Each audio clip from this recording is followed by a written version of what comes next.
also, Lord, we thank Thee for 1 John chapter 2 verse 27, that the anointing teacheth us all things. మొదటి యోహాను 2:27 ప్రకారంగా మీ యొక్క అభిషేకము మాకు మా అందరి మీద ఉన్నట్లుగా చేయండి. The Holy Spirit may take Thy word and apply it to our lives, to our hearts, according to our needs.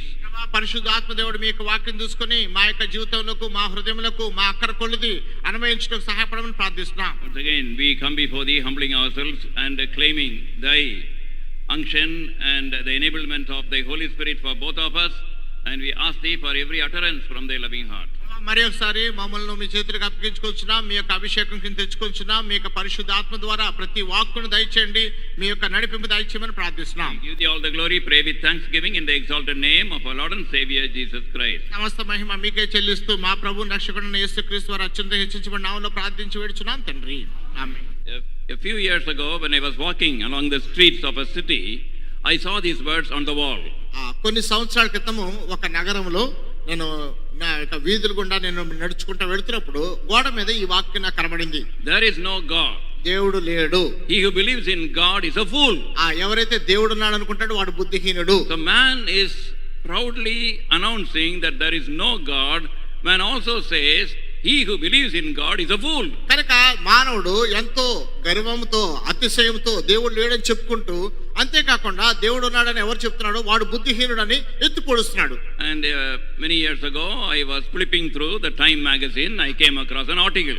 అనేక సంవత్సరాల క్రితము టైమ్ మ్యాగజైన్ నేను తిరిగేస్తున్నప్పుడు ఒక ఆర్టికల్ కనబడింది. A man called Nietzsche, he started a group. నీచే అనేటువంటి వ్యక్తి ఒక గుంపును ఏర్పరిచినాడు. His slogan was God is dead. ఆయన యొక్క మాట ఏంటంటే, లేకపోతే ఆయన శీర్షిక ఏంటంటే, దేవుడు చనిపోయాడు. So man is telling there is no God, and some people are telling God is dead. మానవుడేమో దేవుడు లేడని చెప్తున్నాడు, ఇంకొంతమంది చెప్తారు దేవుడు చనిపోయాడని. But we find in the word of God, the portion we have just now read in Psalm 14 verse 1, the fool has said there is no God. కనుక దేవుని వాక్యంలో మాత్రం కీర్తనలు 14వ అధ్యాయం మొదటి వచనం ఇందాక చదివాము, దేవుడు లేడని బుద్ధిహీనులు తమ హృదయంలో అనుకుంటారు. And we find in the book of Daniel and chapter 2 verse 28, దానియేలు గ్రంథము 2వ అధ్యాయం 28వ వచనంలో మనం చూస్తున్నాము, there is a God in heaven. పరలోకమందు దేవుడు ఉన్నాడు. And also we find in the book of Hebrews chapter 11 verse 6, Hebrew పత్రిక 11వ అధ్యాయం 6వ వచనంలో, he that cometh to God should believe that he is, and he is a rewarder of them that diligently seek him. దేవుని వద్దకు వచ్చేవాడు ఆయన ఉన్నాడనియు తన వెదుకు వారికి ఫలం దయచేవాడని నమ్మవలెను కదా. So God's word is again and again telling there is a God in heaven, and God is a rewarder, and we should believe in God and come with that belief to God. కనుక దేవుని వాక్యం పదే పదే చెప్తుంది దేవుడు అనేవాడు ఉన్నాడని, దేవుని యొక్క వద్దకు వచ్చేవాడు ఆయన ఉన్నాడని నమ్మవాలని, ఆయన ఉనికి ఉన్నదని పదే పదే గుచ్చి చెప్తుంది. For a few minutes we want to dwell upon the existence of God and the proof of the existence of God. కనుక కొన్ని నిమిషాల పాటు దేవుని యొక్క ఉనికిని, దేవుని యొక్క ఉనికికి ఉన్నటువంటి నిదర్శనములను మనం చూడాలని కోరుచున్నాం. It is important for young people to know how we can prove that there is a God. కనుక యవనస్తులుగా దేవుడు ఉన్నాడని ఎలా నిరూపించాలనేది చాలా ప్రాముఖ్యమైనది కూడా. Both for ourselves and for others. అది మన కొరకే కాదు, ఇతరుల కొరకు కూడా అవసరము. Sometimes the enemy may come and then he may whisper in our ear, you are believing in God, you are so many things, but is there a God? కనుక కొన్ని సార్లు శత్రువు మన చెవుల్లో గుసగుసలాడుతుండొచ్చు, నువ్వేమో దేవుడు ఉన్నాడని నమ్ముతున్నావు, విశ్వసిస్తున్నావు, అసలు దేవుడు అనేవాడు ఉన్నాడా? There is a possibility. కనుక అలాంటి అవకాశం కూడా ఉంది. So without doubt we should know that there is a God and we should know the proof of it. కనుక సందేహం లేకుండానే దేవుడు అనేవాడు ఉన్నాడని తెలుసుకోవాలి, దాని కొరకున్న నిదర్శనాలు కూడా మనం తెలుసుకోవాలి. Our classmates, our friends, our relatives and so many people ask us, prove that there is a God. మన సహ విద్యార్థులు, మన యొక్క తోటి స్నేహితులు, తర్వాత మన ఇరుగు పొరుగు వారు అడిగినప్పుడు దేవుడు ఉన్నాడని మనం రుజువుపరచాలి వారికి. The first proof is the nature around us says that there is a God. మొదటి నిదర్శనము మన చుట్టూ ఉన్న ప్రకృతి దేవుడు ఉన్నాడని మనకు తెలియజేస్తుంది. The creation around us tells us there is a creator behind it. కనుక మన చుట్టూ ఉన్న సృష్టి, దాని వెనక ఒక సృష్టికర్త ఉన్నాడని మనకు తెలియజేస్తుంది. We are turning to Psalm 19. కీర్తన గ్రంథము 19వ అధ్యాయం and verse 1. మొదటి వచనము, The heavens declare the glory of God, and the firmament showeth his handiwork. ఆకాశములు దేవుని మహిమను వివరించున్నవి, అంతరిక్షం ఆయన చేతి పని ప్రచురపరచుచున్నది. Scientists have found out, plucking from one garden a tuft of grass and pulling two blades of a single grass, they examined under a microscope, they found more than 1,000 differences. కనుక శాస్త్రజ్ఞులు అక్కడ భూమిలో మొలిచే గడ్డిని అది పెళ్లగించి లోపల ఉన్నటువంటి వేర్లను భిన్నమైన ప్రదేశం నుంచి వేరు తీసి దాని మైక్రోస్కోప్ లో సూక్ష్మదర్శనంలో చూసినప్పుడు వారు దానిలో కనీసం 1000 తేడాలు ఉన్నట్లు చూశారు. 2 blades of grass or 2 leaves of grass from the same grass has more than 1,000 differences. కనుక ఒకే గడ్డిలో 2 ఆకులు వాటిలో 1000 తేడాలు ఉన్నట్లుగా వారు కనుగొన్నారు. And no scientist has ever created and can create 2 blades of grass with such vast differences. కనుక ఎటువంటి శాస్త్రజ్ఞుడు కూడా ఒకే గడ్డి పోచుకున్నటువంటి 2 గడ్డి పోచుల్లో 1000 తేడాలతో తయారు చేయడం సాధ్యమైన విషయం కాదు. If you take a rose, ఒకవేళ ఒక గులాబీ తీసుకోండి. Nowadays duplicate roses we see everywhere. ఇప్పుడు ఎక్కడ చూసినా సరే నకిలీ గులాబీలు కనబడుతున్నాయి. And looking same as rose. ఖచ్చితంగా గులాబీలాగా కనిపిస్తుంది మనకి ఇది. No scientist has produced the actual rose, the replica of it, with all his inventions, with all his wisdom. ఏ శాస్త్రజ్ఞుడు కూడా తనకున్న జ్ఞానంతో, తనకున్నటువంటి పరిజ్ఞానంతో, తనకున్నటువంటి బుద్ధి కుశలతో అదే తరహా రోజా పువ్వును తయారు చేయలేకపోయాడు. There is a story, but it is not in the Bible. To Solomon, a person came with 2 roses in hand. బైబిల్లో రాయబడలేదు కానీ ఒక కథ ఉంది. సొలొమోను రాజైన సొలొమోను దగ్గరికి ఒక ఆయన 2 రోజా పుష్పాలు తీసుకొచ్చాడు. And he said, "Oh mighty wise king, please tell me which is the real rose and which is the duplicate one." కనుక ఓ గొప్ప రాజా ఈ 2 గులాబీ పువ్వులో ఏది అసలైన పువ్వు, ఏది నకిలీ పువ్వు నువ్వు తెలుసుకుని చెప్పమని చెప్పాడు. Everybody in the court were astounded and they said, nobody can say that because both looked alike. కనుక ఆవరణంలో ఉన్నటువంటి ప్రతి ఒక్కరుగా దాన్ని చూసినప్పుడు 2 పువ్వులు ఒకే తరహాలో ఉన్నాయి కనుక వాటిని చూసి ఏది అసలు ఏది నకిలీ చెప్పడం సాధ్యపడే విషయం కాదు అని ఒక కొలిక్కి వచ్చేసారు. But Solomon said, "Please open the window." సొలొమోను అన్నాడు కిటికీ తెరవండి అన్నాడు. And outside the window there was a bee. కిటికీ బయట ఒక తేనెటీగ ఉంది. And the bee came and sat on the real rose. కనుక తేనెటీగ వచ్చి అసలైనటువంటి గులాబీ పువ్వు మీద వాలింది. Whatever man made, the bee could not sit on that. మానవుడు తన పరిజ్ఞానంతో ఏదైతే గులాబీ పువ్వు చేసాడో అక్కడికి తేనెటీగ రాలేకపోయింది. You know about Sir Isaac Newton? Isaac Newton గురించి మీకు తెలుసు కదా. He was one of the greatest scientists. గొప్ప శాస్త్రవేత్తల్లో ఒక ఆయన. If there is time, I will tell you most of the world's famous scientists were believers. I will tell their names in the Bible study. కనుక సమయం ఉంటే చెప్తా నేను. ప్రపంచంలో ప్రపంచ ప్రఖ్యాతిగాంచిన శాస్త్రవేత్తలు అనేక మంది విశ్వాసులైన వారే ఉన్నారు. బైబిల్ పట్టణంలో వీలైతే చెప్తాం. Knowing God is the beginning of wisdom. దేవుణ్ణి ఎరుగుటయే జ్ఞానానికి మూలము. Don't think you will be useless people if you accept the Lord, if you are saved. ప్రభువైన యేసుక్రీస్తుని అంగీకరిస్తే, రక్షించబడితే నిరుపయోగి వ్యక్తులని ఎప్పుడు తలంచవద్దు. You will be the head and not the tail. నువ్వు తలగానే ఉంటావు కానీ తోకగా ఉండవు. You will be above only, not below. నువ్వు పైవాడిగా ఉంటావు కానీ కిందవాడిగా ఉండవు. That is God's word. దేవుని వాక్యం చెప్తుంది. He has proved it in the past. Most of the scientists who are world famous, they were believers. ప్రపంచ ప్రఖ్యాతిగాంచిన శాస్త్రజ్ఞులు విశ్వాసులైన వారు ఆ విషయంలో నిరూపించినట్టుగా చూస్తున్నారు. Sir Isaac Newton was one of them. Sir Isaac Newton వారిలో ఒకడు. He had a friend, another scientist who was an atheist, who said no God. కనుక ఆయనకు మరొక స్నేహితుడు ఉన్నాడు. ఆయన నాస్తికుడు, దేవుడు లేడని చెప్పేవాడు. And Isaac Newton said, look at the stars, the moon and all the heavenly bodies. There is a creator behind all these things. కనుక ఐజాక్ న్యూటన్ అన్నాడు, నక్షత్రాలు చూడు, తర్వాత గ్రహాలు చూడు, పరలోకపు అవన్నీ చూడు, అవి చూస్తే తెలియట్లేదా దేవుడు ఉన్నాడని. And his friend said, you are a fool, they all came by themselves. కనుక స్నేహితుడు బుద్ధిహీనుడా, అవన్నీ వాటంతా అవే వచ్చాయి. One day after 2 or 3 weeks, his friend came and he entered into the drawing room of the house of Isaac Newton. ఒకసారి అదే స్నేహితుడు Isaac Newton గారి యొక్క ఇంటిలో ఆ డ్రాయింగ్ రూమ్ లోకి వచ్చి కూర్చున్నాడు. And he saw a wonderful model how the sun was there and the earth was moving around and the moon was moving around and the heavenly bodies were all twinkling there. It was a wonderful sight. కనుక ఆయన యొక్క drawing room లో ఏ రీతిగా సూర్యుడు చుట్టూ గ్రహాలు పరిభ్రమిస్తున్నాయో, తర్వాత ఏ రీతిగా చంద్రుడు భూమి చుట్టూ పరిభ్రమిస్తున్నాడో, ఏ రీతిగా ఆకాశపు నక్షత్రాలని మెలమెల మెరుస్తూ ఉన్నాయో, అవన్నీ ఆ యొక్క కళ్ళు కట్టపడేటట్లుగా ఒక చక్కని మోడల్ అక్కడ ఉంది. As his friend was looking at it, wonderstruck, Isaac Newton came and put his hand on his shoulder. కనుక ఈ స్నేహితుడు వచ్చి ఇది చూచి అబ్బురు పడిపోతున్నాడు. ఆ సమయంలో ఐజాక్ న్యూటన్ వచ్చి భుజం తట్టాడు. And he said, how is it? ఎలా ఉందని చెప్పాడు, అడిగాడు. And the friend asked, ఆ స్నేహితుడు అడిగాడు, when did you make it? ఎప్పుడు చేయగలిగావు ఇది? And Isaac Newton said, Isaac Newton అన్నాడు, no, this came by itself. లేదు దాని అంతలేదే వచ్చేసింది అన్నాడు. Now don't play with me.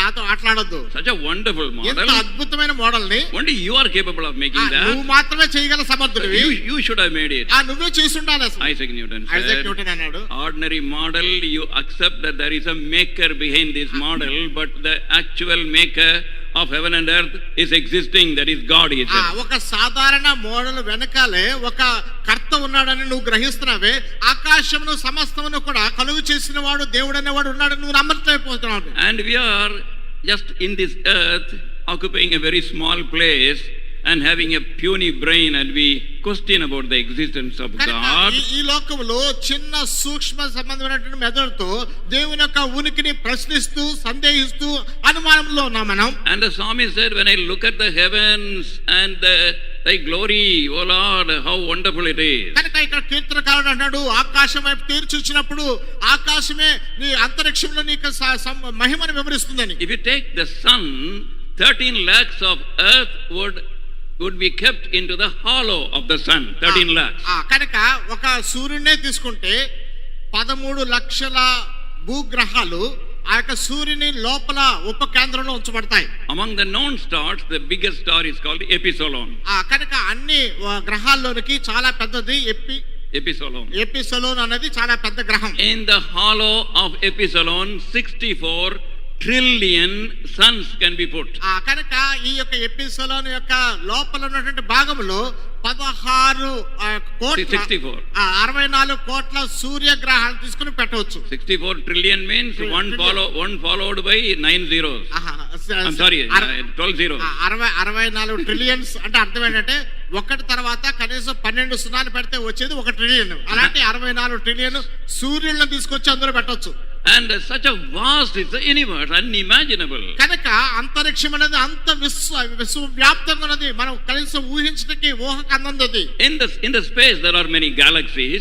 కనుక ఈ యొక్క అంతరిక్షంలో అనేకమైన పాలపుంతలు ఉన్నాయి. And our galaxy is called the Milky Way. మన పాలపుంత పేరు, మన యొక్క దాని పేరు గెలాక్సీ పేరు పాలపుంత.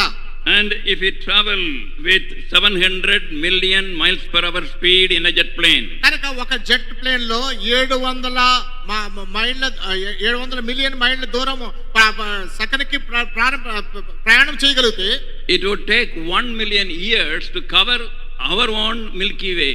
కనుక మన సొంత పాలపుంతను చుట్టూ తిరిగి రావడానికి 10 లక్షల సంవత్సరాలు పడుతుంది. There are many galaxies in the space. అలాంటి పాలపుంతలు అనేకం ఉన్నాయి, కోకొల్లలు ఉన్నాయి ఈ యొక్క విశ్వంలో. This wonderful creation is calling forth for a creator behind all this awesome creation. కనుక ఇంత అద్భుతమైనటువంటి ఈ యొక్క సర్వానికి సృష్టికర్త ఇవన్నిటిని కూడా ఆయన స్వయంగా సృష్టించిన వాడిగా ఉన్నాడు. First proof is the nature. కనుక మొట్టమొదటి నిదర్శనము ప్రకృతియే. And second proof is the Holy Bible. రెండవ నిదర్శనము పరిశుద్ధ గ్రంథము. Number 1, మొదటిది the unity of the scriptures. లేఖనాల్లో ఉన్నటువంటి ఐక్యత, ఏకత్వము. What do we mean by that? దాని అర్థం ఏంటి? There are 40 different writers of the Holy Bible. పరిశుద్ధ గ్రంథాన్ని వ్రాసిన వారు 40 మంది రచయితలు ఉన్నారు. And written by a span of 1600 years. 1600 సంవత్సరాల వ్యవధిలో వ్రాయబడింది Bible. Different kinds of 66 books. 66 భిన్నమైనటువంటి పుస్తకాలతో. They all agree one with another. There is no disparity, though authors may differ, the time may differ, yet there is unity in the scripture. కనుక క్రమము తప్పినా సమయము తప్పినా ఇన్ని 66 పుస్తకాలు కూడా ఒకదాన్ని ఒకటి ఏకీభవిస్తున్నాయి. ఈ 66 పుస్తకాల్లో కూడా ఏకత్వాన్ని మనం చూడగలుగుతున్నాం. Book of Ecclesiastes, ప్రసంగి గ్రంథము chapter 12. 12వ అధ్యాయం. and verse 11. 11వ వచనం అండి. Ecclesiastes 12:11, please. ప్రసంగి 12:11. జ్ఞానులు చెప్పు మాటలు ములుకోలల వలెను చక్కగా కూర్చబడి బిగగొట్టబడిన మేకుల వలెను ఉన్నవి, అవి ఒక్క కాపరి వలన అంగీకరింపబడినట్టున్నవి. Why there is unity in scripture? It is given by one shepherd. కనుక ఎందుకు లేఖనములో ఐక్యత ఉన్నదంటే ఒక్క కాపరే ఇచ్చాడు వాటన్నిటిని. 2 Peter 2 పేతురు chapter 1 మొదటి అధ్యాయము verse 21. 21వ వచనం. 2 Peter 1:21, 2 please. పేతురు 1:21 అండి ప్లీజ్ దయచేసి. ఏలయనగా ప్రవచనం ఎప్పుడూనూ మనుషులు ఇచ్చిన కలగలేదు కానీ మనుషులు పరిశుద్ధాత్మ వలన ప్రేరేపింపబడిన వారిని దేవుని మూలముగా పలికిరి. And the second reason is రెండో కారణం అండి, the universe, scientists say, consists of 3 things. కనుక ఈ విశ్వంలో శాస్త్రజ్ఞుల మేరకు 3 విషయాలు ఉన్నాయి. Time, space and mass. సమయము, తర్వాత అంతరిక్షము, తర్వాత mass. Don't go to sleep. నిద్రలోకి వెళ్ళొద్దండి. We are not conducting physics class here. ఇక్కడ ఫిజిక్స్ లెక్చరర్ ఏం చెప్పట్లేదు ఇక్కడ. Everything will go quickly, don't worry. త్వరగానే వెళ్ళిపోదాం, చింతించొద్దు. And time, space, mass is the elements of the universe. కనుక ఈ యొక్క సమయము, తర్వాత విశ్వము, అంతరిక్షము, మాస్ ఇవన్నీ కూడా ఒక విశ్వాసు యొక్క సామాన్య పరికరాలు ఉన్నాయి. Genesis chapter 1 verse 1 says that. ఆదికాండము మొదటి అధ్యాయం మొదటి వచనం చెప్తున్నది. In the beginning God created heaven and the earth. ఆదియందు దేవుడు భూమి ఆకాశములను సృజించెను. The word beginning speaks about time. Beginning లేదా ఆదియందు అనేది సమయాన్ని సూచిస్తుంది.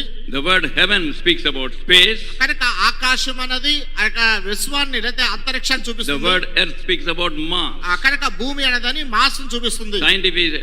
Scientists are saying this, it's already in the Bible thousands of years ago. కనుక శాస్త్రజ్ఞులు ఇప్పుడు చెప్తున్నారు ఈ మాట, వేల సంవత్సరాల క్రితం బైబిల్లో రాయబడింది ఈ మాట. If you want to hear more, you can come tomorrow morning for the Bible study if your age is not more than 95 years. మీ యొక్క వయసు 95 సంవత్సరాలు దాటకపోతే దీని గురించి ఇంకా విపులంగా తెలుసుకోవాలని మీరు ఆశిస్తే రేపు ఉదయకాలం బైబిల్ పట్టణానికి మీరు అందరూ రావచ్చు, God willing. దేవుని చిత్తం అయితే. And thirdly, మూడోదిగా about the water cycle man is speaking, it is already in the Bible. మానవుడు ఇప్పుడు చెప్తున్నటువంటి ఈ నీటి చక్రము అది బైబిల్లో ఇప్పటికే నివృత్తమై ఉంది. We would have read all these things, but we should note it. మనం చదివి ఉండొచ్చాము కానీ దాన్ని గమనించాలి మనం. Book of Ecclesiastes ప్రసంగి గ్రంథం మళ్ళా chapter 1 మొదటి అధ్యాయము and verse 7. 7వ వచనం. Ecclesiastes 1:7, please. ప్రసంగి గ్రంథము మొదటి అధ్యాయం 7వ వచనం అని దయచేసి. All the rivers run into the sea, yet the sea is not full. Unto the place from whence the rivers come, thither they turn again. నదులన్నీ సముద్రంలో పడును, అయితే సముద్రం నిండుట లేదు. నదులు ఎక్కడి నుండి పారివచ్చునో అక్కడికే అవి ఎప్పుడును మరలిపోవును. The rivers are bringing water to the sea. ఈ యొక్క నదులు నీళ్లను సముద్రానికి చేరవేస్తున్నాయి. But from the sea the water evaporates. ఈ యొక్క సముద్రంలో నుంచి నీరు ఆవిరైపోతుంది and become cloud. అది ఒక మేఘంగా మారుతుంది. And then rain. తర్వాత వర్షం వస్తుంది. Then fill the river. మళ్ళా నదులు నింపుతుంది. And the cycle is complete. కనుక ఇలాగా నీటి చక్రం తిరుగుతానే ఉంటది. Already it is in the Bible. అది ఎప్పుడో బైబిల్లో రాయబడింది. Who wrote the Bible? ఎవరు రాశారు Bible? God wrote the Bible. దేవుడు రాశాడు బైబిల్ని. I'll tell you one more thing. ఇంకో విషయం చెప్తాను. It is balancing of the clouds, one word is there. కనుక ఈ మేఘాలని నియంత్రించడంలోనే ఒక మాట ఉంది. Book of Job, యోబు గ్రంథము chapter 37 37వ అధ్యాయం verse 16. 16వ వచనం. Job 37:16. యోబు గ్రంథం 37వ అధ్యాయం 16వ వచనం. Job is one of the oldest books in the Bible. యోబు బైబిల్ గ్రంథములన్నిటిలో కూడా పురాతనమైనది. Supposed to be written 1500 BC. సుమారుగా క్రీస్తు పూర్వం 1500 సంవత్సరాల కాలంలో రాయబడినట్లుగా గుర్తింపు కలిగింది. Please read, brother. 16వ వచనం చూడండి. 37వ అధ్యాయం. మేఘములను తేల చేయటయు పరిపూర్ణ జ్ఞానం గలవాని మహాకార్యములు నీకు తెలియనా? And balancing of the clouds.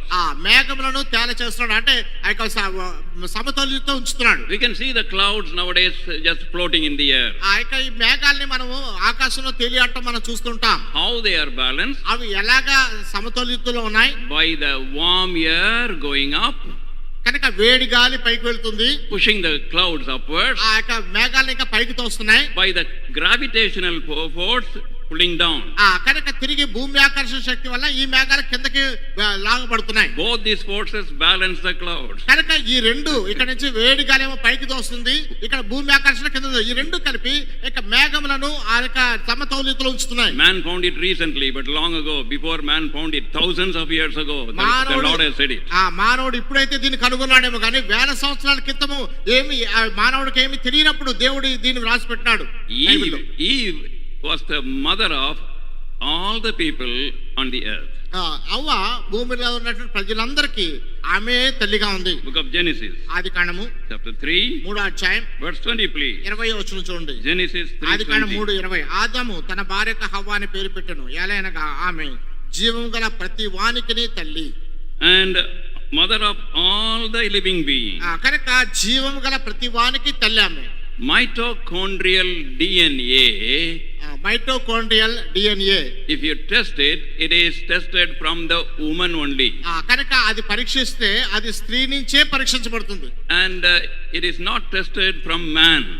పురుషుడి నుంచి అది పరీక్షించబడదు. And that mitochondrial DNA decides from which woman that person has come. కనుక ఈ మైటోకాండ్రియా డిఎన్ఏ అనేది ఏ స్త్రీ నుంచి ఆ వ్యక్తి వచ్చాడో తీర్మానిస్తుంది. So scientists have conducted researches all over the world. In Philadelphia, they found out a group of scientists taking samples of DNA throughout the whole world, all from one woman. కనుక ఇక ప్రపంచ వ్యాప్తంగా ఉన్నటువంటి శాస్త్రవేత్తలందరూ కూడా ఫిలదెల్ఫియాలో చేరి ప్రపంచ వ్యాప్తంగా రకరకాల నమూనాలను సేకరించి వాటన్నిటిని పరిశోధించినప్పుడు వారు తెలుసుకున్న విషయం ఏంటంటే ఇన్ని డిఎన్ఏ నమూనాలు కూడా ఒక్క స్త్రీ నుంచే తీయబడ్డట్లుగా తెలుసుకోగలిగారు. Irrespective of color and irrespective of the build and so many things, the DNA, mitochondrial DNA is from one woman. కనుక రంగు భేదము కానీ జాతి భేదం కానీ ఎత్తు పొట్టి భేదము కానీ భేదాలు ఎట్లాంటివి ఉన్నా సరే సమస్తమైనటువంటి మైటోకాండ్రియల్ డిఎన్ఏ అన్ని కూడా ఒక్క స్త్రీ నుంచే తీసినట్లుగా నిర్ధారించబడింది. Don't think science is against the Bible. Science Bible కి వ్యతిరేకమని ఎప్పుడు తలంచొద్దు. Already it is in the Bible. ముందు బైబిల్ ఉండి తర్వాత శాస్త్రజ్ఞులు కనుక్కున్నారు దాన్ని. Eve is the mother of all the living beings. అవ్వ సమస్తమైన జీవులకు తల్లి ఆమె. And then the prophecies in the Bible. తర్వాత బైబిల్లో ఉన్న ప్రవచనాల ద్వారా దేవుడు ఉన్నాడని నిదర్శనము. First nature, మొట్టమొదటిగా ప్రకృతి, and secondly the Holy Bible, రెండవదిగా పరిశుద్ధ గ్రంథము, and thirdly, beloved, it is the prophecy. ప్రియులారా మూడవదిగా ప్రవచనాలు చెప్తున్నాయి దేవుడు ఉన్నాడని. Hundreds of years before things were said which happened exactly. కనుక వేల సంవత్సరాలు వందల సంవత్సరాల క్రితం ఏవైతే చెప్పినారో ఖచ్చితంగా ఆ సమయానికి అలా జరిగింది. Nowadays we find so much of foretelling by people. ఈ దినాల్లో ఎంతో మంది ప్రవచనాలు చెప్పేవాళ్ళు ఉన్నారు. That may be true, that may not be true. కనుక ఈ జ్యోతిష్యం చెప్పేవాళ్ళు చెప్తే అది సత్యం కావచ్చు, అసత్యం కూడా కావచ్చు. But prophecy belongs only to God. అయితే ప్రవచనము కేవలం దేవుని వద్ద నుంచే వచ్చింది ఇది. Because of want of time, I will just take some samples here and there. కనుక మనకున్న సమయం లేమి వల్ల అక్కడక్కడ కొన్ని విషయాలు మాత్రం చూస్తాం. And first of all, వాటిలో మొదటిదిగా prophecy about country. దేశమును గురించిన ప్రవచనము. We want to take about the prophecy of Israel. ఇశ్రాయేలు యొక్క ప్రవచనాన్ని చూడాలని కోరుతున్నాం. Book of Ezekiel, యెహెజ్కేలు గ్రంథము and chapter 36, 36వ అధ్యాయం and verse 24. 24వ వచనం. Ezekiel 36:24. యెహెజ్కేలు 36:24. నేను అన్ని జనుల నుండి మిమ్మల్ని తోడుకొని ఆయా దేశములలో నుండి సమకూర్చి మీ స్వదేశములోనికి మిమ్మల్ని రప్పించెదను. And these Israelites, they were scattered, they were driven, and they were in bondage for 2500 years. 2500 సంవత్సరముల కాలము ఇశ్రాయేలీలు బానిసత్వంలో ఉన్నారు, వారు తరిమివేయబడ్డారు, వారు చెదిరిపోయి ఉన్నారు. And at that time this prophecy came. ఆ సమయంలో ఈ ప్రవచనం రాయబడింది. 2500 years and they were in captivity, they were scattered throughout the world. How can God bring them back to Israel? కనుక 2500 సంవత్సరాల పాటు వారు చెదిరిపోయి చెరసాలలో ఉండి ఆయా ప్రపంచ నలుమూలకు వెళ్ళిపోయిన వారిని దేవుడు ఎలాగా తిరిగి తీసుకొని రాగలడు? This prophecy was in BC 537. ఈ యొక్క ప్రవచనం చెప్పబడింది ఆ యొక్క క్రీస్తు పూర్వము 537వ సంవత్సరం. But in the year 1948 and in the year May 15th of May 1948. 1948వ సంవత్సరము మే నెల 15వ తారీఖున Israel became a sovereign nation. People from all over the world came back to Israel. ఇశ్రాయేలు సార్వభౌమ దేశమైంది. ప్రపంచవ్యాప్తంగా యూదులందరూ కూడా ఇశ్రాయేల్ దేశానికి చేరి వచ్చారు. What is unimaginable, impossible for man, God did it because God said it around 2500 years ago. కనుక 2500 సంవత్సరాల క్రితము దేవుడు చెప్పి ఉన్నాడు గనుక మానవుని పక్షంగా ఏదైతే అసాధ్యమో దేవుడు దాన్ని సుసాధ్యం చేసి చూపించినాడు. Please don't think you can't understand all this. మీరు వీటిని గ్రహించలేమని అనుకోవద్దండి. You can't remember all this. మీరు జ్ఞాపకం పెట్టుకోలేకపోవచ్చు కూడా. Just listen. వినండి అంతే. And if you want, you can note down.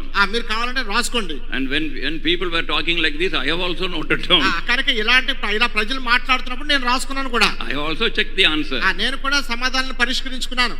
And now secondly, రెండోదిగా about a city. పట్టణాన్ని గురించి దేవుడు ఇచ్చిన ప్రవచనం. Many prophecies of many nations are in the Bible. For want of time, I have taken only Israel as a sample. కనుక బైబిల్లో అనేక దేశముల అనేక పట్టణాలు గురించిన ప్రవచనాలు రాయబడ్డాయి కానీ సమయం లేమి వల్ల కేవలం ఇశ్రాయేలీల పట్టణాన్ని గురించి మాత్రం నేను తీసుకుంటున్నాను. Now about a city called Tyre. తూరు అనేటువంటి పట్టణము. Book of Ezekiel. ఎహెజ్కేలు మండలం chapter 26 26వ అధ్యాయం verse 9 please. 9వ వచనం అండి. Ezekiel 26:9. ఎహెజ్కేలు 26:9. మరియు అతడు నీ ప్రాకారములను పడగొట్టుటకై యంత్రములు సంధించి గొడ్డండ్రతో నీ కోట గోడలను పడగొట్టును. When Ezekiel prophesied this, people would have been laughing at him. Ezekiel ఈ ప్రవచనం చెప్పినప్పుడు ప్రజలు ఎహెజ్కేలు చూసి నవ్విపోయి ఉంటారు. Very wonderful strong towers and buildings and economically advanced city. కనుక ఇక ఆధునికంగా పరిజ్ఞానం కలిగినటువంటిది, ఎంతో పురోభివృద్ధి సంపాదించింది, తర్వాత ఎంతో ఎత్తైన ప్రాకారం కలిగిన పట్టణం ఈ తూరు. Why this fool is telling nobody can do that? ఈ బుద్ధిహీనుడు ఏంటి ఈ మాటలు చెప్తున్నాడు? ఎవరి వల్ల సాధ్యపడే విషయం కాదది. Breaking into pieces. దాన్ని ముక్కలుగా చేయడం ఎవరికి సాధ్యం? How is it possible? అది ఎలా సాధ్యపడుతుంది? It happened by Nebuchadnezzar. Nebuchadnezzar రాజు దాన్ని సాధ్యం చేశాడు. And in BC 573, BC 573 క్రీస్తు పూర్వం 573 సంవత్సరంలో he came and conquered and he broke every building and he put them as heaps. కనుక ఆయన వచ్చాడు, దానిపై విజయం సంపాదించాడు, వాటన్నింటి ముక్కలు చెక్కలు చేసినాడు, దాని అంతటిని కూడా ఒక పెంట కుప్పగా చేశాడు. About Tyre there is another prophecy. తూరు గురించి మరొక ప్రవచనం ఉంది. In verse 12, 12వ వచనంలో, same chapter 12, అదే అధ్యాయం 12వ వచనంలో చూడండి. 26:12 వారు నీ ఐశ్వర్యమును దోచుకుందురు, నీ వర్తకమును అపహరించుదురు, నీ ప్రాకారాలను పడగొట్టుదురు, నీ విలాస మందిరములను పాడు చేయుదురు, నీ రాళ్లను నీ కలపను నీ మంటిని నీళ్లలో ముంచివేయుదురు. And all the beams, all the woods, all the stones, all the dust, they would put it in the sea. కనుక దీంట్లో ఎంతో స్పష్టంగా రాశాడు, నీ రాళ్లను నీ కలపను నీ మంటిని నీళ్లలో ముంచివేయుదురు. And in the year 332 BC, కనుక క్రీస్తు పూర్వం 332 సంవత్సరంలో Alexander the Great came to Tyre. కనుక అలెగ్జాండరు అనేటువంటి చాలా గొప్ప రాజు, చక్రవర్తి, మహాచక్రవర్తి తూరు దేశానికి వచ్చాడు. He brought his army by ship. కనుక ఓడలో తన సైన్యాన్ని తీసుకొచ్చాడు. From the ship to make the army march to the land, he had to build a causeway. కనుక that is a bridge.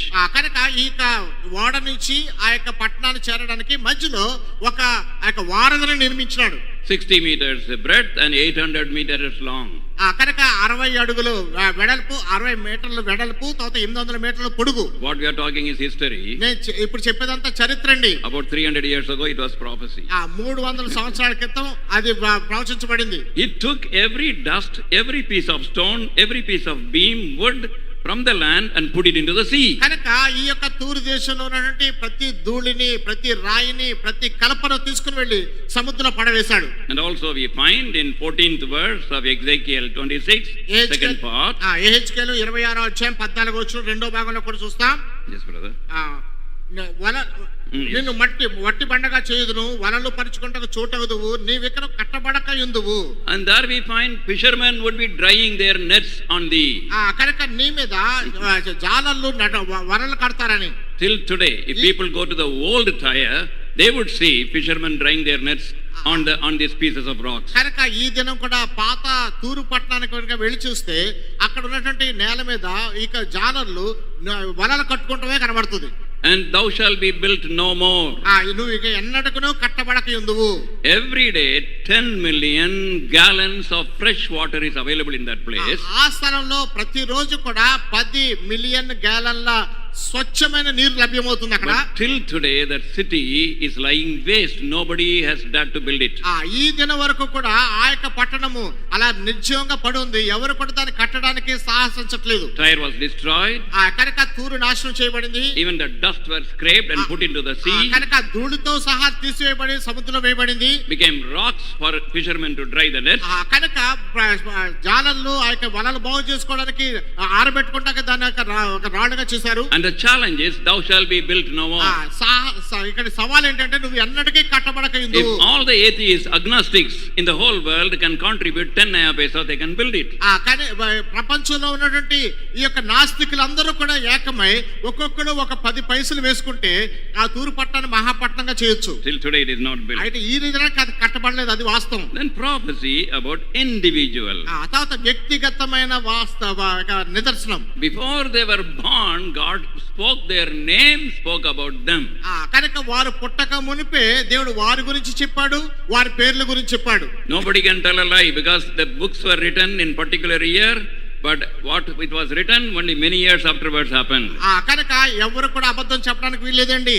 ఈ పుస్తకాలు రాయబడి అనేక సంవత్సరాలు అయిన తర్వాత చరిత్రలో అది జరిగినట్లుగా నిరూపించబడింది. And one king was there called Cyrus. Silas అనేటువంటి ఒక రాజు నాడు. Before Cyrus was born. Before Cyrus was born. కోరెషు పుట్టక మునుపు. And I think about 176 years before he was born. కోరెషు పుట్టడానికి 176 సంవత్సరాలకి పూర్వమే. In BC 712. క్రీస్తు పూర్వము 712వ సంవత్సరం. In the book of Isaiah chapter 45 verse 1. యెషయా గ్రంథము 45వ అధ్యాయం మొదటి వచనంలో మనం చూస్తాం. Book of Isaiah 45:1. యెషయా 45 మొదటి వచనంలో చూస్తున్నాం మనం అండి. అతని పక్షమున జనములను జయించుటకు నేను అతని కుడి చేతిని పట్టుకుని ఉన్నాను. నేను రాజుల నడికట్లు విప్పెదను, ద్వారమున అతని ఎదుట వేయబడకుండా తలుపులు తీసేదను అని యెహోవా తాను అభిషేకించిన కోరెషును గురించి సెలవిచ్చుచున్నాడు. 712 BC was the time when this prophecy was written. యెషయా రాసినటువంటి ఈ ప్రవచనము రాయబడింది ఎప్పుడంటే క్రీస్తుకు పూర్వము 712వ సంవత్సరము. The name Cyrus was there, but Cyrus was not born. కోరెష్ అనే పేరు ఇక్కడ రాయబడింది కానీ కోరెష్ ఎవరో తెలియదు, పబ్లిక్ పుట్టలేదు కూడా. And Cyrus came into limelight, into the light only in the book of Ezra chapter 1 verse 1. Ezra గ్రంథము మొదటి అధ్యాయం మొదటి వచనంలోకి వచ్చేసరికి కోరెషు ఉనికిని మనం చూస్తున్నాం. BC 536. క్రీస్తు పూర్వం 536వ సంవత్సరం అది. How can any prophet know the name of a king that would be born and would come and help the people of Israel to come out of the captivity of Babylon, which would happen 170 years later. కనుక ఇక ఇశ్రాయేల్ ప్రజలు వారు ఉన్నటువంటి చెరసాల నుంచి బంధకాల నుంచి విడిపించబడతారని, బంధకాల నుంచి వారు విముక్తులు చేయబడతారని, అది జరగక మునిపే పేరుతో సహా 170 సంవత్సరాల క్రితం జరిగినటువంటి సంఘటన ఎక్కడ జరిగింది. Then another thing about Lord Jesus Christ. మరొక పేరు ప్రభువైన యేసుక్రీస్తుని గురించింది. Starting from Genesis, ఆదికాండం మొదలుకొని up to the book of Zechariah, Zechariah గ్రంథం వరకు there were hundreds of prophecies about the Lord Jesus ప్రభువైన యేసుక్రీస్తుని గురించి వందల సంఖ్యలో ప్రవచనాలు ఉన్నాయి.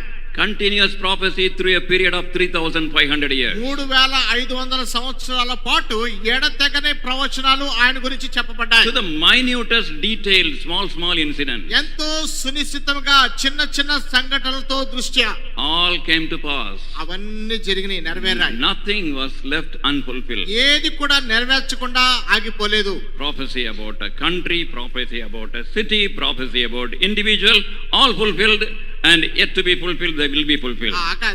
దేశానికి గురించిన ప్రవచనము, పట్టణమును గురించిన ప్రవచనము, ఒక వ్యక్తిని గురించిన ప్రవచనము సమస్తము నెరవేర్చబడ్డాయి. ఇంకా ఏదైతే నెరవేర్చబడలేదో అవి కూడా నెరవేర్చబడి తీరుతాయి. Without God, nothing of human being can foretell hundreds and thousands of years before what would happen as though they are seeing it. కనుక మానవుడు, దేవుడు లేకుండా మానవుడు వందల వేల సంవత్సరాల క్రితము వారు చూస్తున్నట్లుగా జరగబోయే వాటిని చెప్పలేరు, చెప్పజాలరు. If you want to need more proof, you can come to Bible study tomorrow. మళ్ళా మీకు అధికమైన నిదర్శనం కావాలంటే రేపు ఉదయ కాలము బైబిల్ పట్టణానికి మళ్ళా రావాల్సిందిగా కోరుచున్నా. As I told you, young people means below 95 years. నేను చెప్పాను కదా, యవనస్తులు అంటే అర్థం ఏంటంటే 95 సంవత్సరాలకు లోబడి ఉన్న వాళ్ళందరూ యవనస్తులు. You are welcome tomorrow morning. రేపు మీరందరూ ఆహ్వానితులే.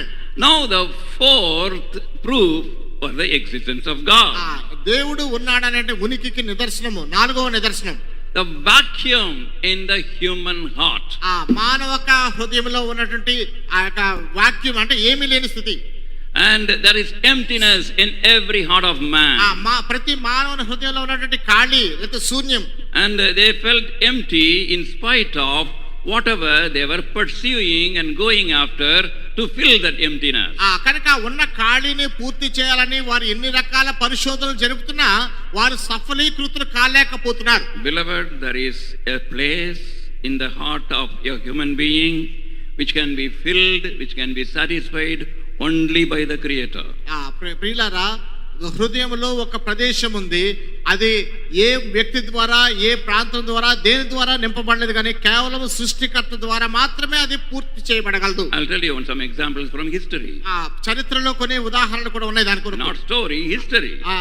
కథలు కాదండి, చరిత్ర నేను చెప్పేది. History, his story.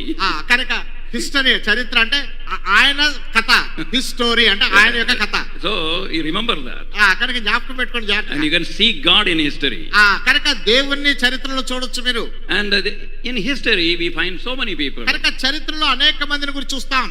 All of us know about Alexander the Great. మా అందరికీ కూడా గొప్ప రాజు అయిన అలెగ్జాండర్ గురించి తెలుసు. He was after power. ఆయన ఎప్పుడు కూడా అధికార వాంఛ కలిగిన వాడు. Conquering country after country after country. ఒక దేశం తర్వాత మరొక దేశాన్ని జయించుకుంటూ వెళ్ళేవాడు. And he thought if he become a world ruler, he would be satisfied.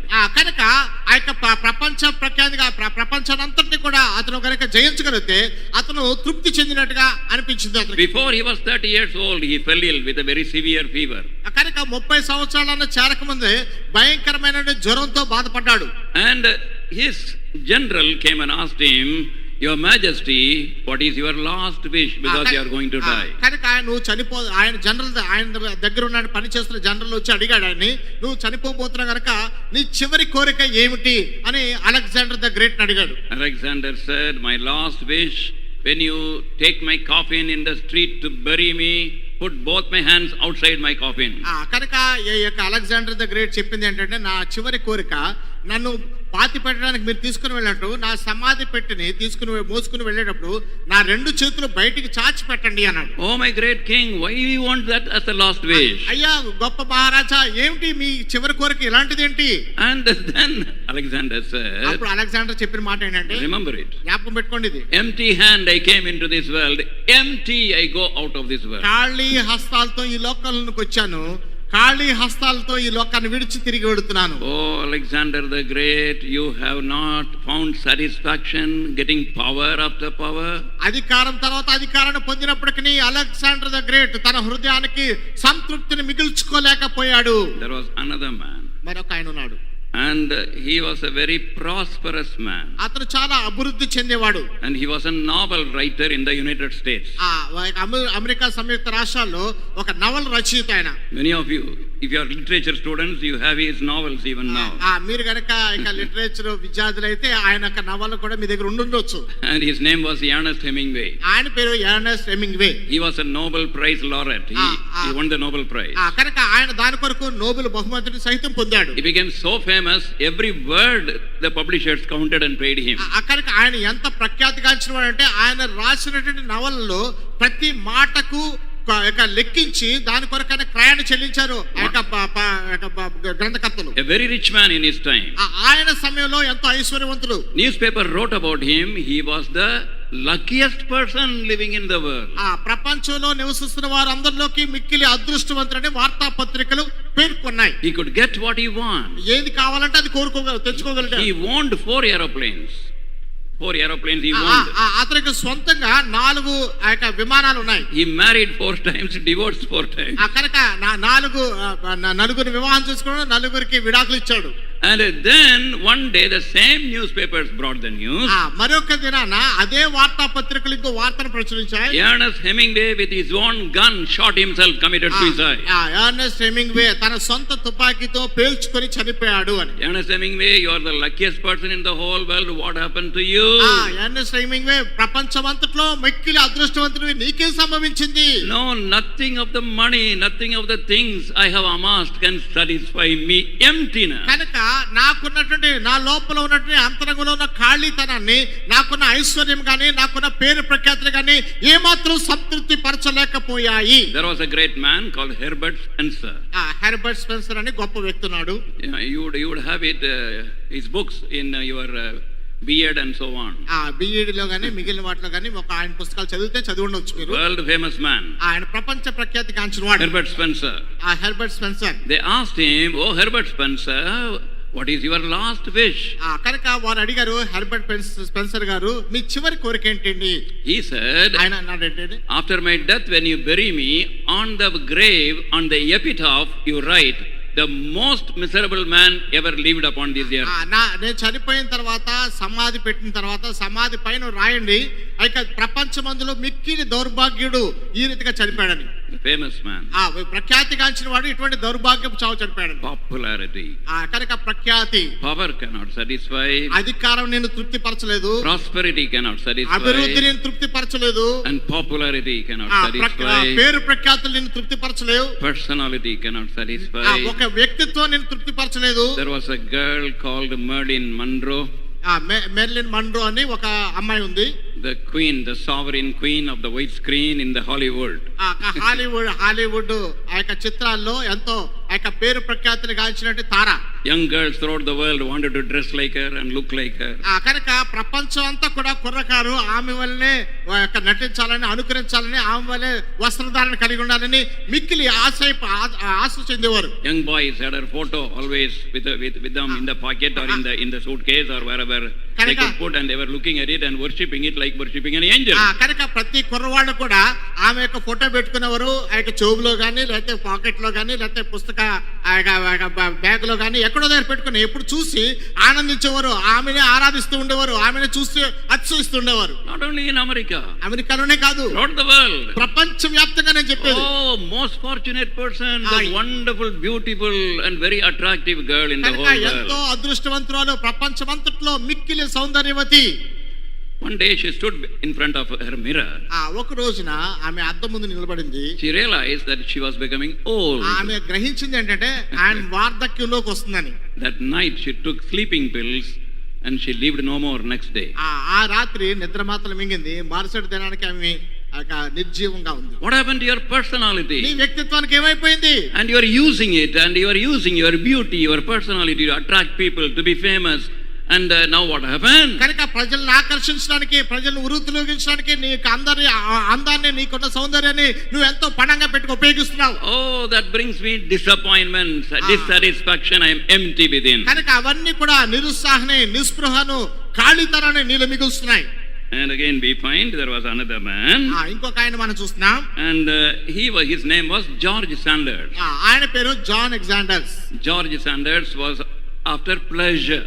కనుక జాన్ అలెగ్జాండర్ ఆయన సుఖభోగాల కొద్దు ఆసక్తి కలిగిన వాడు. And he had millions of dollars. ఆయనకు లక్షల డాలర్లు ఉన్నాయి. His whole life was spent in dine, dance and be merry. కనుక ఆయన జీవిత కాలం అంతా కూడా తినటము, త్రాగటము, నాట్యమాటం, దీని కొరకే సంతోషంగా గడపడంగా వెచ్చించాడు. And he said life is for enjoying. కనుక జీవితం అనేది అనుభవించడానికే అని ఆవిడ. He married the most beautiful women of his time. ఆయన సమయంలో ఉన్నటువంటి మిక్కిలి సౌందర్యవతిని పరిణయం ఆడాడు. The actress called Zaza Gabor and ever so many others. కనుక ఇక Zaza Gabor, జాజా దేవర్ అనేటువంటి ఒక తారను ఇంకా ఇతరులను కూడా పెళ్లి చేసుకున్నాడు. And very famous girls.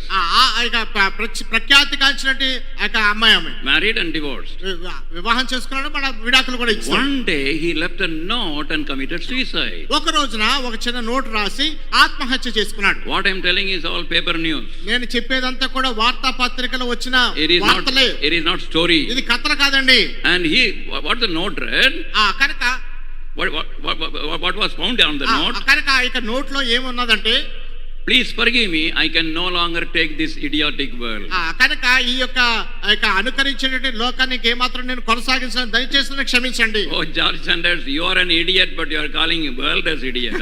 నువ్వు నిరుపయోగమైన వ్యక్తిగా ఉండి లోకాన్ని ఎందుకు పనికిరాందిగా నువ్వు చెప్తున్నావే? You are an idiot to find satisfaction going after pleasure and pleasure. కనుక సుఖభోగాల యందు ఆసక్తి కనపరిచి ఒకదాని నుంచి మించి ఇంకో దాని కొరకు వెళ్తున్నావు. నువ్వే వ్యర్థుడిగా కనబడ్డావు. Eye is not satisfied with seeing and the ears are not satisfied with hearing. Ecclesiastes 1:8. కనుక కళ్ళు చూసిన దాన్ని బట్టి సంతోషించు, తృప్తి చెందవు. సంతృప్తి చెందవు.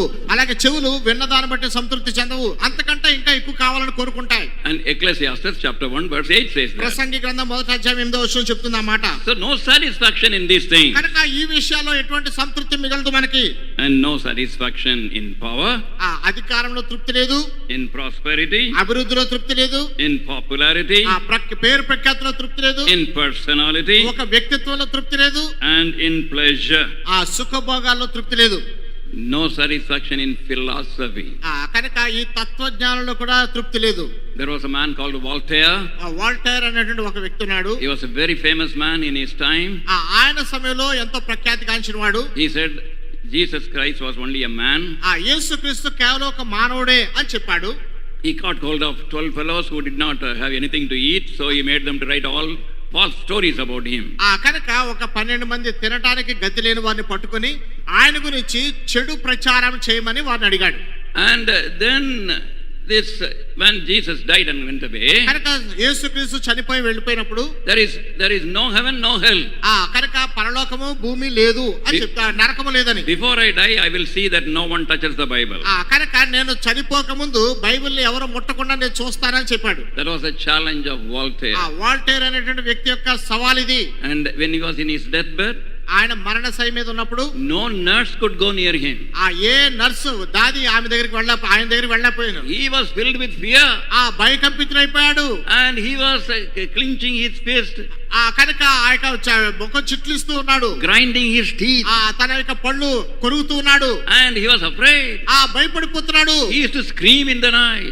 కనుక లోపల ఎంతో మునుగుతున్నాడు, గట్టిగా అరుస్తున్నాడు. Nobody wanted to be near him. ఎవరు ఆయనకు దగ్గరికి సమీపించలేకపోయారు. His last words were recorded in history. కనుక చరిత్రలో ఆయన చివరి చెప్పిన మాటలు గ్రంథస్థం చేయబడ్డాయి. Oh Jesus, I am going to hell. ఓ యేసు నేను నరకానికే వెళ్తున్నాను. After this life he knew there is another place to go, heaven or hell. కనుక ఈ జీవితం తదనంతరము నరకము గాని పరలోకానికి వెళ్ళడానికి మరొక మార్గం ఉందని ఎరిగి ఉన్నాడు ఆ సమయంలో. As I have told you, I have seen many people on their deathbeds, and from their words I can understand they could see them. కనుక చాలా మందిని నేను మరణశయ్య మీద చూశాను. ఆ సమయంలో వారు దాన్ని చూడగలరు, నేను గ్రహించాను. దాన్ని బట్టి from their words I could understand. వారి మాటలను బట్టి గ్రహించగలిగాను. It is not story.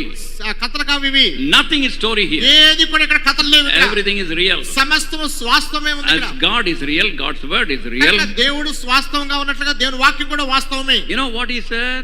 ఆయన ఏం చెప్పాడు తెలుసా? Lord Jesus, because I rejected you, I am going to hell. ప్రభువైన యేసు, నిన్ను నేను తృణీకరించాను కనుక నేను నరకానికి వెళ్తున్నాను. He said, before my death I will see nobody touches the Bible. దానికి ముందు ఏమన్నాడు? నా చావుకు ముందుగా బైబిల్ ఎవరు ముట్టుకోకుండా చేస్తానని సవాలు విసిరిన వ్యక్తి. In the house where he lived, ఆయన ఎక్కడైతే నివసించాడో ఆ వ్యక్తి ఆ ఇంటిలో Bible Society bought that house.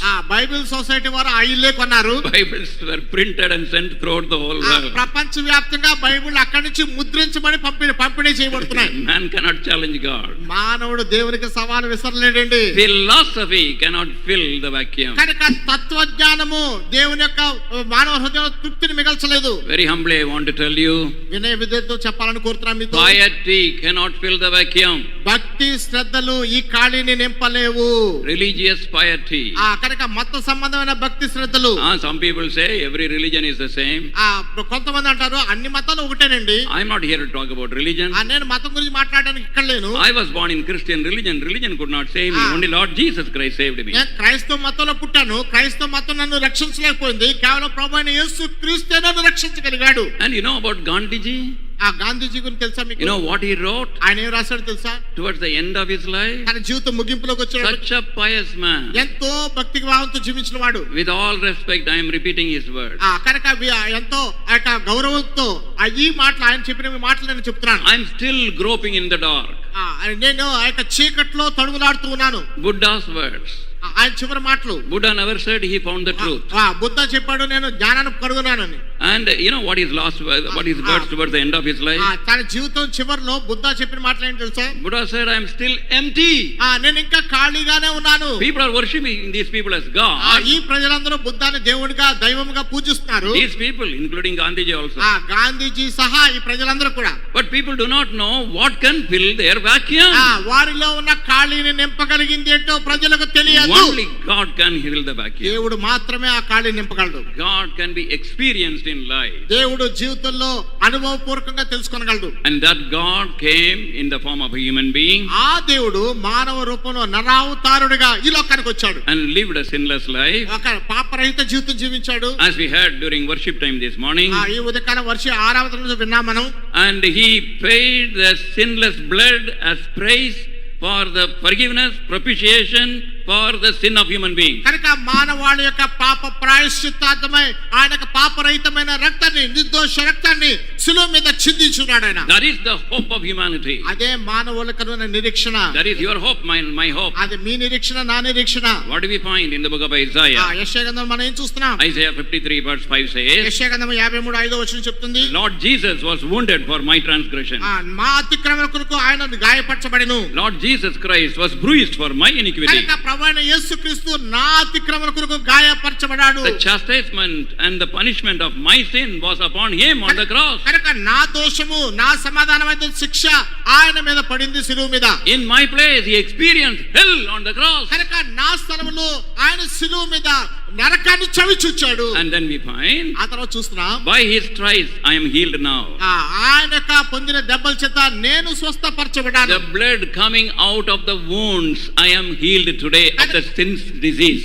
కనుక ఆయన పొందిన గాయముల చేత స్రవించిన రక్తము నేను స్వస్థపరిచింది, లేక నా పాపము యొక్క ఆ యొక్క రోగాన్ని స్వస్థపరిచింది. This cannot be explained. ఇది వివరించడం సాధ్యపడేది. This can be experienced. ఇది కేవలం అనుభవించదగింది.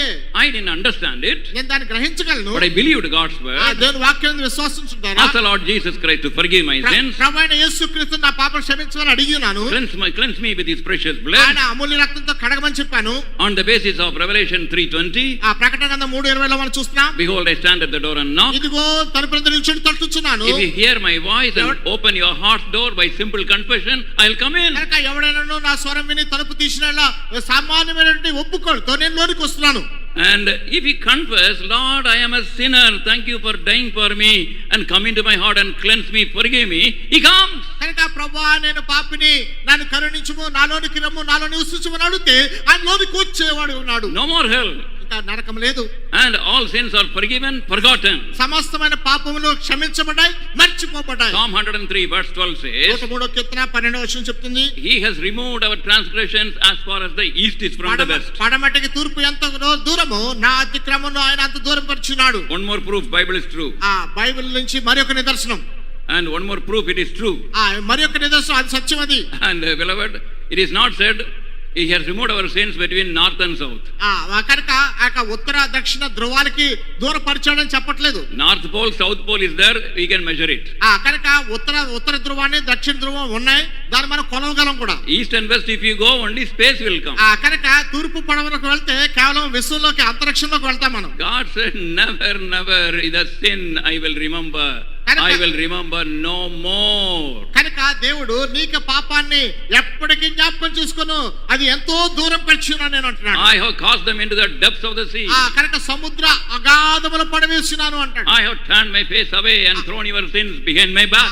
కనుక నీకు పాపమును వెనక వేసిన, నా వీపు వెనక భాగాన్ని పెట్టుకున్నాను. It may be terrible, it may be horrible, it may be haunting you. కనుక అది భయంకరమైనది కావచ్చు, ఏదో జుగుప్సకరమైనది, లేదా నిన్ను వెంటాడేది కావచ్చు. But somebody has paid the price on the cross. ఎవరు నీ కొరకైన క్రయాన్ని శిలువ మీద చెల్లించారు. And we experience this night. ఈ రాత్రి నువ్వు దాన్ని అనుభవించగలిగితే, that is the next proof of the existence of God. దాని తర్వాత దేవుని యొక్క ఉనికి గురించిన మరొక నిదర్శనం ఉంది. What is that? ఏమిటది? The transformed lives of people. ప్రజల యొక్క మార్పు చెందిన జీవితాలు. Why I believe in God? ఎందుకు దేవుని విశ్వాసం ఉంచాను? In my 16th year, one night I knelt down, confessed my sins to the Lord Jesus Christ, asked him to come into my life, and that day my life changed. 16వ సంవత్సరంలో ఒక రాత్రి నా మోకాళ్ళుని ప్రభువైన యేసుక్రీస్తు నా పాపాన్ని ఒప్పుకొని ఆయన నా లోనికి రమ్మని వచ్చినప్పుడు ఆ రాత్రి నా జీవితంలోకి వచ్చాడు, నాలో మార్పు జరిగింది. All my appetites for sinful things gone. పాప పనుల కొరకైనటువంటి ఆకలి చచ్చిపోయింది. Before that I said, how can I get freedom from these things. దానికి ముందు అనుకున్నాను ఈ పాపం నుంచి నాకు విముక్తి ఎక్కడ లభిస్తుంది. After salvation, no problem. రక్షణ తర్వాత ఎటువంటి సమస్య రాలేదు. All things are new. ఇవన్నీ నూతనముగా చేయబడ్డాయి. It is yours, beloved. అది మీదే ప్రియులారా. It is offered free. అది ఉచితంగా మీకు ఇవ్వబడింది. Transformed life is the greatest proof that there is a God who changes us. మనల్ని మార్చగలిగిన వాడు దేవుడు ఉన్నాడన్నది మార్పు చెందిన జీవితాలే నిదర్శనము. Second question. రెండో ప్రశ్న. What kind of God is he? ఆయన ఎలాంటి దేవుడు? 1 John 4:8 says, మొదటి యోహాను 4:8 చెప్తుంది, God is love. దేవుడు ప్రేమ. Where he proved it? ఆయన నిరూపించాడు. In how can we know that God is love? దేవుడు ప్రేమమయుడని ఎలా తెలుసుకోగలం? Book of Galatians, గలతీ పత్రిక chapter 2, రెండో అధ్యాయం verse 20. 20వ వచనంలో చూస్తాం. The Son of God who loved me and gave himself for me. ఆయన కుమారుడు నన్ను ప్రేమించి నా కొరకు తనను తాను అప్పగించుకున్నాడు. Because he died for me on the cross. నా కొరకు సిలువలో చనిపోయాడు గనుక. Are you willing to turn to the cross tonight? ఈ దినాన సిలువ వైపు మళ్ళడానికి ఇష్టపడుతున్నావా? Or you want to turn away from the cross and go your way? సిలువ నుంచి దూరంగా మళ్ళీ నీ సొంత మార్గంలో వెళ్ళాలని చూస్తున్నావా? And the cross is not attractive for you? నీ కొరకు సిలువ ఆకర్షణీయంగా లేదా? Lord Jesus Christ already told the price we have to pay. ప్రభువైన యేసుక్రీస్తు ఇంతకు మునుపే చెప్పాడు మనం చెల్లించాల్సిన క్రయం ఏంటో. Lord Jesus Christ never tell lies and he never deceives us. ప్రభువైన యేసుక్రీస్తు అబద్ధం ఆడేవాడు కాదు, మోసగించేవాడు కాదు. If you believe me, నువ్వు నన్ను విశ్వసిస్తే, and if you accept me as your Lord and Savior, నన్ను నీకు ప్రభువుగా రక్షణగా అంగీకరిస్తే, I will change you. నేను నిన్ను మార్చివేస్తాను. I will give you joy unspeakable, full of glory. నేను సంతోష సమాధానాలతో పూర్ణమైన మహిమతో ఇస్తాను నేను. And I will give you the peace that passes understanding. సర్వ అంచనాలకు మించినటువంటి సమాధానానికి ఇస్తాను. Also, you have to take up your cross and follow me. అంతేకాకుండా నీ సిలువను ఎత్తుకొని నన్ను వెంబడించవలెను. People will mock at you. ప్రజలు నిన్ను చూసి అపహసిస్తారు. Your relatives, your friends, they will be against you. మీ బంధువులు, మీ స్నేహితులు మీకు విరోధులుగా మారొచ్చు. My son, my daughter, but I will be with you. నా కుమారుడు, నా కుమార్తె, నేను మాత్రం నీతోనే ఉంటాను. Be prepared. సిద్ధపడు. Prepare to face it. దాన్ని ఎదుర్కొన్న సిద్ధపడు. But I will be with you. అయితే నేనైతే నీతో ఉంటాను. It is very clear. స్పష్టంగా చెప్తున్నాడు ఆయన. Nothing is hidden. ఏది ఇక్కడ దాచబడింది లేదు ఇక్కడ. The Lord Jesus Christ fulfills his promise. ప్రభువైన యేసుక్రీస్తు ఆయన వాగ్దానాన్ని నెరవేర్చేవాడుకున్నాడు. We can come to him as we are. మనం ఎలా ఉన్నామో అలాగే ఆయన దగ్గర రావచ్చు. With all our failures. సమస్తమైన పత్రాలతో. With all our load of sin. మన పాప భారముతో. And with all our guilty conscience. మన యొక్క నేరస్థాపన చేసే మనసాక్షితో. Again and again falling and rising. తిరిగి పడిపోయి లేస్తూ. Today he is able to forgive. He is able to give us a new future. ఈ దినాన నిన్ను క్షమించడానికి, నూతన వైఖరిని ఇవ్వడానికి, నూతన దృశ్యాన్ని ఇవ్వడానికి ఆయన సామర్థ్యుడై ఉన్నాడు. Shall we pray? ప్రార్థన చేసుకుందాం.